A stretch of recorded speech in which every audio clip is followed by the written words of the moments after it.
અમદાવાદમાં આયોજિત ગુજરાત ગુણવત્તા સંકલ્પ સમારોહમાં healthy Gujarati affordable quality health care ચર્ચા સત્રમાં આરોગ્ય મંત્રી શ્રી ઋષિકેશ પટેલ સહભાગી થયા હતા. આ અવસરે મંત્રી શ્રી ઋષિકેશ પટેલે સંબોધન કરતા જણાવ્યું હતું કે વડાપ્રધાન શ્રી નરેન્દ્રભાઈ મોદીના નેતૃત્વમાં કાર્યરત કેન્દ્ર સરકારે જન આરોગ્યને પ્રાથમિકતા આપી છે, જેના પરિણામે PMJAY યોજના વિશ્વનું સૌથી મોટું આરોગ્ય પેકેજ બન્યું છે. ગુજરાતમાં રાજ્ય સરકારના યોગદાનથી આયુષ્યમાન કાર્ડ હેઠળ 10 લાખ સુધીની સારવાર નિઃશુલ્ક બની છે, જે રાજ્ય સરકારની આરોગ્ય ક્ષેત્ર માટેનું સંવેદનશીલ અભિગમ દર્શાવે છે.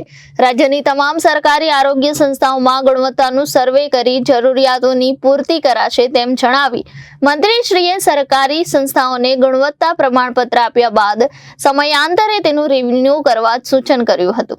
મંત્રીશ્રીએ ઉમેર્યું હતું કે સાથોસાથ ગુજરાતમાં આજે આરોગ્યની વૈશ્વિક સ્તરની સુવિધાઓ નિર્મિત થઈ છે, જેના પરિણામે વિદેશી સારવાર કરતા કિફાયતી અને ઝડપી સારવાર આપણે ઉપલબ્ધ કરાવી રહ્યા છીએ. અહીં UN મહેતા અને GCRI સહિતની સંસ્થાઓ દર્દીઓને આંતરરાષ્ટ્રીય સ્તરની આરોગ્ય સુવિધાઓ આપવા કાર્યક્ષમ બની છે, જે માટે આપણે ગૌરવ લેવા જેવી બાબત છે, એમ તેમણે ઉમેર્યું હતું.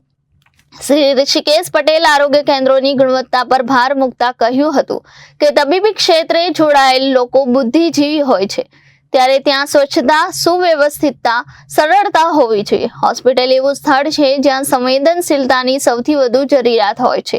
નર્સથી લઈને તબીબ સુધી સૌમાં સંવેદના વધે અને સારી ગુણવત્તાવાળી સારવાર મળે તે માટે આરોગ્ય કેન્દ્રોની ગુણવત્તાને પ્રમાણિત કરવા માટે કાયમી વ્યવસ્થા નિર્મિત કરવી જોઈએ, જેમાં સહયોગ આપવા સરકારની તૈયારી છે તેવું સૂચન પણ મંત્રીશ્રીએ કહ્યું હતું.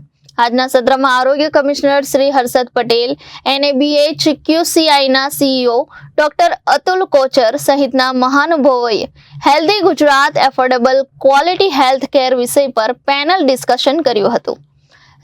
Bureau report Janadesh News, Ahmedabad.